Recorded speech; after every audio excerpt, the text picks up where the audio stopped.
La increíble historia de John Holmes, el sultán del sexo.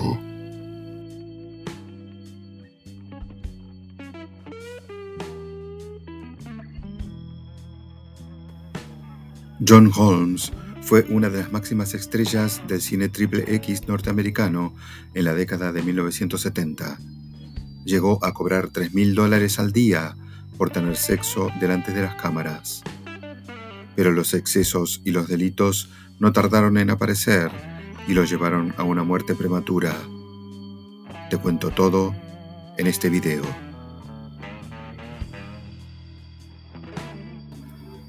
La casa de la avenida Wonderland 8763 en el barrio Laurel Canyon de Los Ángeles tiene 2 pisos y 2 feroces pitbulls como guardianes. Los visitantes deben anunciarse por el portero eléctrico que está ubicado en una puerta a mitad de una escalera lateral, es decir, que a la casa se ingresa por el costado. Si hay bienvenida, los perros son retirados y la puerta se abre. De los habitantes de la casa se sabía que dormían de día y se divertían de noche. Era un conocido antro de tráfico de drogas. Nadie hubiese reparado en esa casa si allí no se hubiera cometido el asesinato de 4 personas una madrugada de julio de 1981. La policía dijo de inmediato que tenía un sospechoso, y ese era John Holmes, la leyenda del cine porno.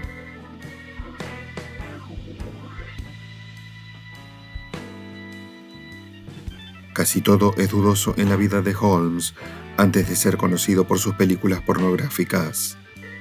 Nació en Ohio en 1944, pero no se llamaba Holmes, sino John Curtis Estes, hasta que su padre, ferroviario, abandonó a la familia cuando su hijo tenía 3 años. Se puso el apellido de la siguiente pareja de su madre, Harold Holmes. Ya de adolescente, desarrolló habilidades para el robo y muy especialmente para la estafa. Comenzó a destacarse como un gran mentiroso. Era un tipo desagradable.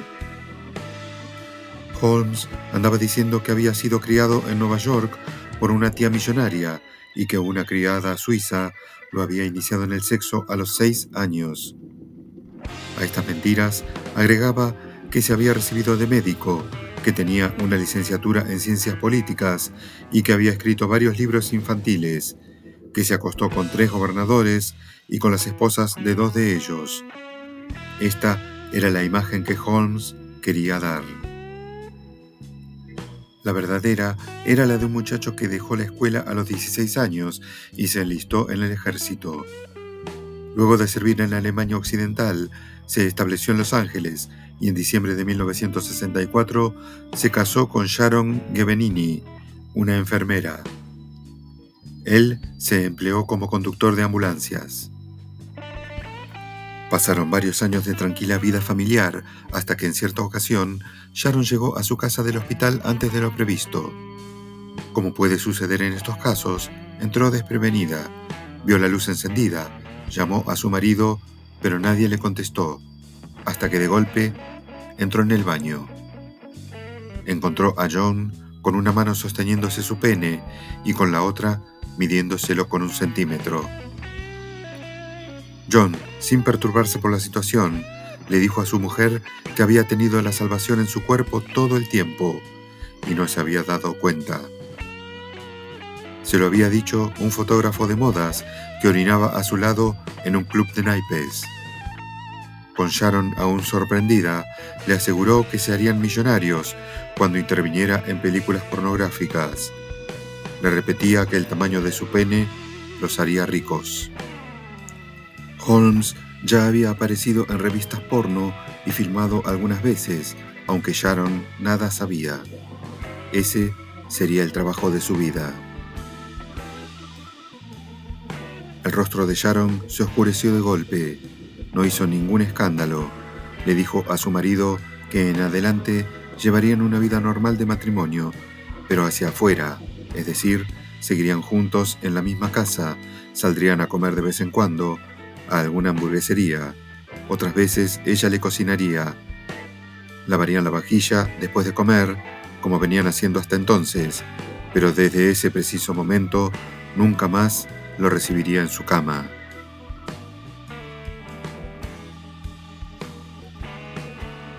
Cuando el director de cine porno Bob Chin tuvo la primera entrevista con Holmes, su actitud fue de rechazo hacia ese alto desgarbado.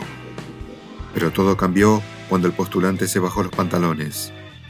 Chin escribió rápidamente un guión para Holmes, que interpretaría a Johnny Watt, un detective cariñoso con las mujeres. John no podía disimular su torpe vulgaridad. Iba con la camisa desabotonada y su pecho huesudo daba pena.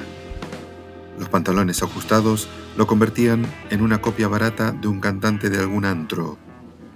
Para colmo, durante las filmaciones se olvidaba la letra y mascaba chicle con gestos exagerados y salivosos. Nada importaba porque la finalidad del film no era mostrar su inexistente talento, sino a Holmes de la cintura para abajo. A principios de los años 70, producir pornografía era un delito. En 1972, la película Garganta Profunda, protagonizada por Linda Lovelace, fue prohibida en los Estados Unidos. En 1973, Holmes fue arrestado en el set de filmación. Llamó a Sharon, pero ella no tenía el dinero para la fianza, así que llegó a un acuerdo con la policía de Los Ángeles. Se convertiría en soplón, es decir, pasaría información de lo que ocurría en los estudios de pornografía locales. A cambio, le garantizarían la libertad.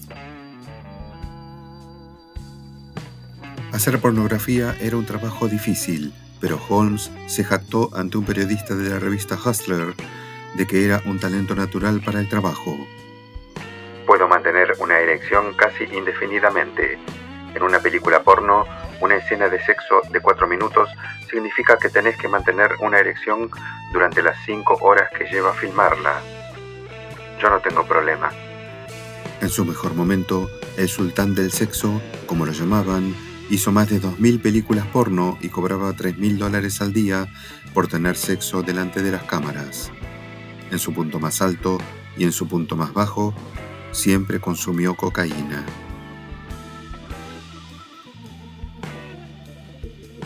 En 1976, Holmes, de 32 años, conoció a Dawn Schiller, una chica de 15 años que vivía en su mismo edificio. La familia Schiller era de Florida, pero el papá, ella y su hermana menor se mudaron a Los Ángeles después del divorcio de sus padres. El papá de Dawn era un veterano de Vietnam que quedó discapacitado. La familia era extremadamente pobre.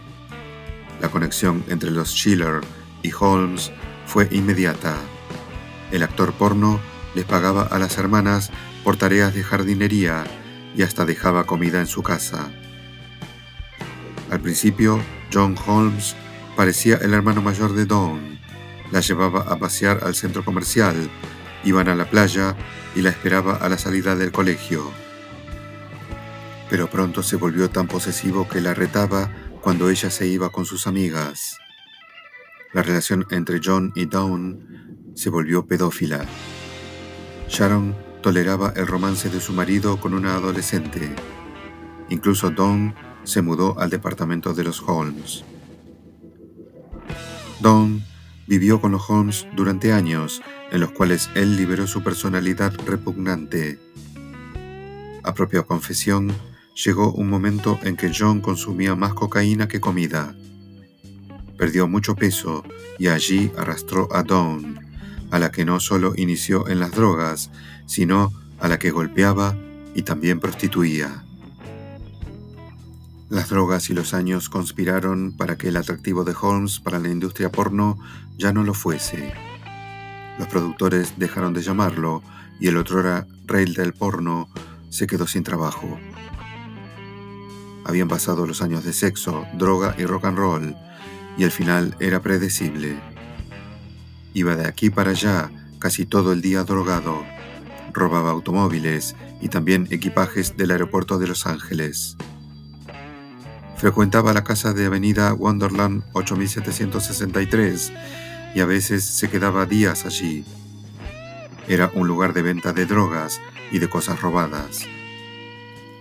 La había alquilado Joy Audrey Miller, una mujer de 46 años, madre de 2 hijos que había superado un cáncer de mama. Tenía 7 arrestos por tráfico de narcóticos. Vivía allí con su novio, Billy DeVerrell, de 42 años, que había sido arrestado 13 veces por narco. También Ronald Launius, de 37 años, convicto por tráfico de drogas, como David Lind, de 39 años, otro inquilino. En la casa se vendía cocaína, heroína y psicotrópicos a cualquiera que supiera la dirección. Llegaban automóviles a toda hora, desde un humilde Volkswagen hasta un Rolls-Royce Silver Shadow. Tiraban bolsas marrones de droga desde el balcón. Había gritos, risas y música todo el tiempo. Holmes se convirtió en el cadete de la casa y en el enlace entre sus habitantes y un poderoso narco de Los Ángeles llamado Eddie Nash, que era temido incluso por los delincuentes. Nash se llamaba realmente Adel Garib Nasrallah y había nacido en Palestina. En los años 60 vendía panchos en Hollywood Boulevard, y la siguiente noticia que se tuvo de él, ya a finales de la década de 1970, fue que se convirtió en dueño de 12 clubes nocturnos, que iban desde salones de baile gays hasta clubes de striptease. En esos locales vendía droga. Dawn Schiller acompañaba a Holmes a casa de Nash. Ella se quedaba en el auto con su mascota chihuahua llamado Thor, mientras Holmes compraba cocaína y se drogaba. Cuando John sentía abstinencia o cuando la droga le provocaba un mal viaje, golpeaba a Dawn. Otras veces la prostituía en la calle y con el dinero que obtenía compraba cocaína. En esas circunstancias le recriminaba a la chica cínicamente que había perdido la inocencia muy temprano. El 25 de diciembre de 1980, Holmes vendió a Dawn Schiller a Nash para Navidad, y cuando ella regresó, él la golpeó tan fuerte que un diente le atravesó el labio. Cansada de los abusos, Schiller huyó y se refugió en lo de su madre, que vivía en Oregon. Holmes no la dejó en paz. La llamaba por teléfono todo el tiempo. Durante los primeros meses, ella se negó a atenderlo, pero la insistencia fue tal que entre promesas y disculpas, la joven cedió. Se reencontraron en el aeropuerto de Los Ángeles. Holmes había robado un par de valijas de la cinta transportadora. Cuando la vio, le contó que solamente debía realizar un último negocio y que luego comenzarían una nueva vida en otro lugar, sin droga ni violencia. El negocio importante que iba a realizar Holmes era nada menos que robar la mansión de Nash. El actor porno convenció a los de la avenida Wonderland que iba a ser un golpe rápido y muy provechoso, porque el narco guardaba una cantidad muy grande de drogas y de dinero en efectivo. Holmes dibujó un rudimentario croquis de la casa de Nash. Llegado el momento, o sea, la mañana del 29 de junio de 1981, John abrió una puerta corrediza de vidrio para que pudieran entrar sus cómplices David Lind, Ronald Launius y Roy DeVerrell. Lind fue el primero que sorprendió al guardaespaldas de Nash, un hombrón llamado Gregory DeWitt Diles, mientras le llevaba el desayuno a su jefe. ¡Quietos, policía! ¡Están arrestados!, les gritó Lind, mostrando una placa policial robada. Mientras esposaba a DeWitt Diles, el arma de Lind se disparó accidentalmente y le rozó el costado. Al oír el ruido, Nash apareció en calzoncillos y, creyendo que estaba a punto de ser asesinado, cayó de rodillas y pidió clemencia. Los asaltantes obligaron a Nash a abrir la caja fuerte y sacaron heroína, cocaína, psicotrópicos, joyas y $185,000 en efectivo. El botín de drogas valía $1 millón. Cuando los ladrones volvieron a la casa de la avenida Wonderland, repartieron el botín y Holmes se mostró disgustado porque recibió menos de lo que pretendía. Nash estaba furioso. No solo le habían robado sus bienes, sino que además lo habían humillado. Juró venganza. Lo que ocurrió durante las 72 horas siguientes es muy confuso. Poco después de las 4 de la mañana del 1 de julio de 1981, por lo menos 3 personas entraron en la casa de Avenida Wonderland 8763. Cada uno llevaba un tubo de plomo. Las paredes, los pisos y los techos chorreaban sangre. Las caras de las víctimas estaban hundidas por los golpes. Fueron de una habitación a otra, golpeando las cabezas de las víctimas que estaban dormidas. 4 murieron y una sobrevivió. En la casa había 2 invitadas, una amiga de Lind, Barbara Richardson, de 22 años, y la esposa de Launius, Susan, de 25 años, que había llegado del norte de California el día anterior.